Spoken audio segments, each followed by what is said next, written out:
Assalamualaikum warahmatullahi wabarakatuh. Bagaimana kabar anak-anak solih dan solihah kelas 4? Semoga semuanya dalam keadaan sehat, bahagia, dan tetap semangat meskipun harus belajar dari rumah. Baik anak-anakku, hari ini kita akan belajar PPKN di tema 1. Tema 1 di kelas 4 yaitu indahnya kebersamaan. Kita akan belajar berbagai macam keberagaman yang ada di Indonesia. Tetapi sebelum kita belajar, mari kita membaca basmalah terlebih dahulu. Bismillahirrahmanirrahim. Semoga Allah memberi kemudahan kita dalam belajar, memberi pemahaman yang baik, dan semoga ilmu yang kita dapatkan bermanfaat bagi sesama. Baik anak-anakku, PPKN di tema 1, indahnya kebersamaan, itu tentang keberagaman suku, keberagaman budaya, agama, ras, bahasa, dan lain sebagainya. Dalam firman Allah Subhanahu wa taala dalam Quran surat Al-Hujurat ayat 13, di situ disampaikan bahwa, "Hai manusia, sesungguhnya kami menciptakan kamu dari seorang laki-laki dan seorang perempuan dan menjadikan kamu berbangsa-bangsa dan bersuku-suku supaya kamu saling kenal mengenal. Sesungguhnya orang yang paling mulia di antara kamu di sisi Allah ialah orang yang paling takwa di antara kamu. Sesungguhnya Allah Maha Mengetahui lagi Maha Mengenal." Dalam Quran surat Al-Hujurat ayat 13 sudah sangat jelas disebutkan bahwa Allah menciptakan manusia, seorang laki-laki dan seorang perempuan, dan kemudian menjadikannya berbangsa-bangsa dan bersuku-suku. Seperti di Indonesia sendiri anak ya, banyak sekali suku bangsa di Indonesia, berbangsa-bangsa, bersuku-suku dengan keanekaragaman budaya, dengan keanekaragaman agama, dengan keanekaragaman tarian tradisional, lagu daerah, dan lain sebagainya. Baik, pada pertemuan pertama untuk mata pelajaran PPKN, kita akan belajar tentang keberagaman. Sebenarnya apa sih keberagaman? Keberagaman adalah suatu kondisi dalam masyarakat yang terdapat banyak perbedaan dalam berbagai bidang. Beda agama, beda budaya, beda suku, beda kebiasaan, beda karakter, beda jenis rambut, warna kulit, dan lain sebagainya. Banyak sekali keberagaman yang terdapat di dalam masyarakat. Selanjutnya, keberagaman meliputi suku bangsa, keberagaman suku bangsa, keberagaman sosial budaya, keberagaman ras, keberagaman agama, bahasa, dan budaya. Tetapi dengan keanekaragaman ini, dengan keberagaman ini, kita tetap harus berpegang teguh untuk mencapai persatuan dan kesatuan. Ini hal mutlak ya nak ya. Kita tidak boleh mempermasalahkan perbedaan suku. Kita tidak boleh mempermasalahkan perbedaan agama, budaya, ras, bahasa. Kita tidak boleh mempermasalahkan tentang perbedaan tersebut. Karena kita tetap harus menjunjung tinggi semboyan bangsa Indonesia, yaitu Bhinneka Tunggal Ika, yang artinya meskipun berbeda-beda tetapi tetap satu jua. Kita harus tetap mempertahankan, kita harus tetap mengedepankan persatuan dan kesatuan. Tidak masalah berbeda suku, tidak masalah berbeda agama, kita tetap bersatu. Persatuan dan kesatuan, saling menghormati, saling menghargai. Selanjutnya, sekarang apa saja sih faktor yang menyebabkan keberagaman? Kenapa sih kok banyak sekali keragaman yang ada di Indonesia? Faktor yang menyebabkan keberagaman adalah yang pertama, letak strategis wilayah Indonesia. Yang kedua, Kondisi negara kepulauan. Indonesia itu terdiri dari berbagai beribu-ribu pulau ya, Nak ya. Indonesia itu terdiri dari beribu-ribu pulau. Banyak sekali pulau di Indonesia. Pulau-pulau kecil itu banyak sekali.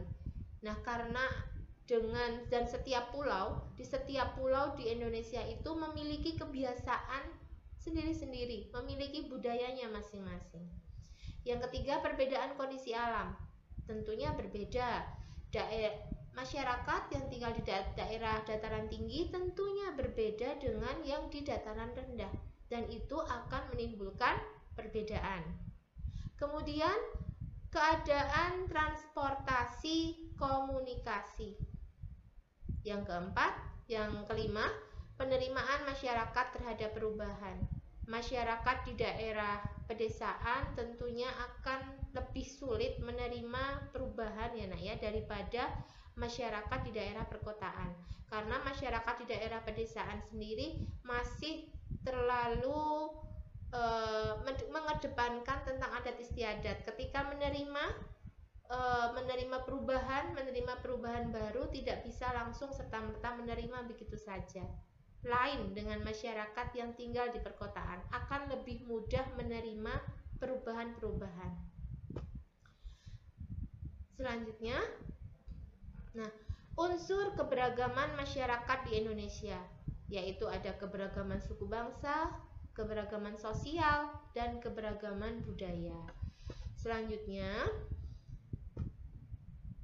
contoh keberagaman suku. Bu Lulu akan membahas satu-satu ya. Tadi ada keberagaman suku, keberagaman budaya. Nah, sekarang contoh keberagaman suku. Suku di Indonesia banyak sekali. Dari Sabang sampai Merauke, dari ujung Pulau Sumatera sampai nanti Irian Jaya, banyak sekali suku yang ada di sana. Ini di sini Bu Lulu sebutkan salah satunya, beberapa saja ya, Nak ya. Ada suku Jawa, yaitu yang ada di Pulau Jawa. Suku Sunda ada di Jawa Barat. Suku Betawi ada di Jakarta. Suku Madura ada di Jawa Timur. Suku Banjar Kalimantan Selatan. Suku Dayak Kalimantan Barat. Suku Batak Sumatera Utara. Suku Makassar Sulawesi. Suku Bugis Sulawesi Selatan. Dan suku Bali ada di Bali. Dan masih banyak sekali suku yang ada di Indonesia. Bu Lulu hanya menyebutkan beberapanya saja. Oke. Selanjutnya, untuk contoh keberagaman sosial. Keberagaman agama, keragaman agama. Agama di Indonesia mengakui 6 agama, yaitu agama Islam, Kristen, Katolik, Hindu, Buddha, dan Konghucu. Ada 6 agama yang diakui di Indonesia, dan semuanya memang kita harus saling menghormati, saling menghargai tentang perbedaan agama ini ya, Nak ya. Kita harus saling memberi kesempatan untuk orang lain beribadah sesuai dengan agamanya, karena itu nanti akan, dengan kita saling menghargai, dengan kita saling menghormati, akan terwujudnya persatuan dan kesatuan. Selanjutnya ada keragaman ras. Keragaman warna kulit, ada yang berkulit sawo matang, ada yang berkulit kuning langsat, ada yang berkulit hitam, dan masih banyak lagi. Yang selanjutnya adalah keragaman jenis rambut.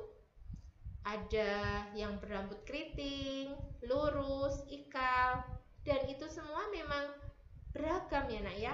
Kita tidak bisa menghindari perbedaan itu, kita tidak bisa menghindari keragaman-keragaman itu. Nah, agar Indonesia ini tetap bersatu, agar Indonesia ini tidak terjadi perpecahan, ya kita harus bisa menghargai dan menghormati keragaman tersebut untuk terciptanya persatuan dan kesatuan. Selanjutnya, contoh keberagaman budaya.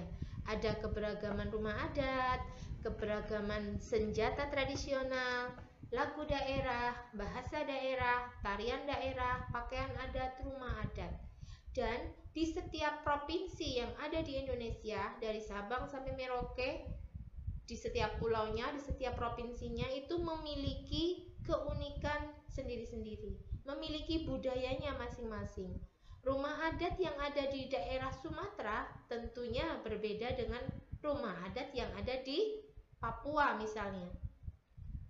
Rumah adat yang ada di daerah Jawa, di Pulau Jawa tentunya jauh berbeda dengan rumah adat yang ada di Pulau Kalimantan. Begitu juga lagu daerah, bahasa daerah. Setiap provinsi memiliki bahasa daerahnya masing-masing. Ya, di Pulau Sumatera, daerah Medan, di Medan, di Aceh tentunya akan memiliki bahasa daerahnya masing-masing. Di Jawa juga sama, akan memiliki bahasa daerahnya sendiri.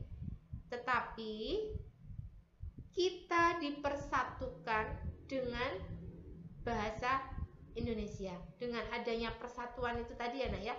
Dengan berbagai macam bahasa daerah dari Sabang sampai Merauke tersebut, kalau kita disuruh saling bicara, saling ngobrol dari daerah misalnya dari Medan berbicara dengan yang ada di berbicara dengan orang yang berasal dari Sunda. Ketika mereka menggunakan bahasa daerahnya masing-masing nggak akan nyambung, nggak akan ketemu apa maksud pembicaraan itu, nggak ada yang tahu. Tetapi ketika masing-masing orang tadi yang dari berbagai daerah tadi ketika berkomunikasi menggunakan bahasa Indonesia sebagai bahasa pemersatu, insya Allah tidak ada masalah. Semua saling memahami dan mengerti apa yang dimaksudkan. Begitu ya, Nak. Kemudian ada tarian daerah. Tarian daerah pun juga berbeda-beda. Dari Pulau Sumatera, Jawa, Kalimantan, Sulawesi, ataupun di Papua sendiri, itu tarian daerahnya berbeda-beda.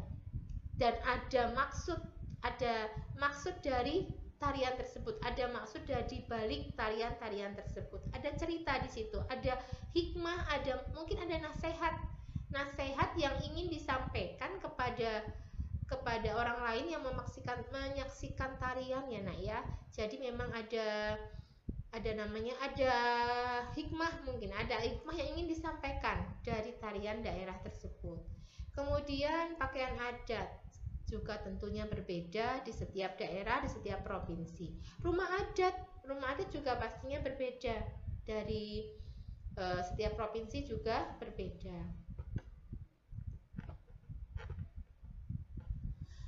Alhamdulillah hari ini kita telah belajar bersama-sama. Alhamdulillah hari ini kita telah belajar bersama-sama tentang keberagaman yang ada di Indonesia, dari keberagaman suku, budaya, kemudian bahasa, tarian tradisional, senjata tradisional, pakaian adat, banyak sekali perbedaan yang ada di Indonesia ya, Nak ya. Keberagaman itu, tetapi perbedaan tersebut, keberagaman tersebut tidak menjadi masalah untuk kita semua. Kita tetap harus bersatu, saling menghormati, saling menghargai untuk terciptanya persatuan dan kesatuan. Alhamdulillah kita akhiri, insya Allah kita akan ketemu di lain kesempatan. Kemudian ada tugas yang sudah Bu Lulu berikan di modul dan juga di Google Classroom. Nanti anak-anak semua bisa mengerjakan tugas yang ada di modul, kemudian hasilnya kalian upload atau kalian kirimkan ke Google Classroom. Baik anak-anakku, selamat belajar dari rumah, tetap semangat. Bu Lulu tutup. Wassalamualaikum warahmatullahi wabarakatuh.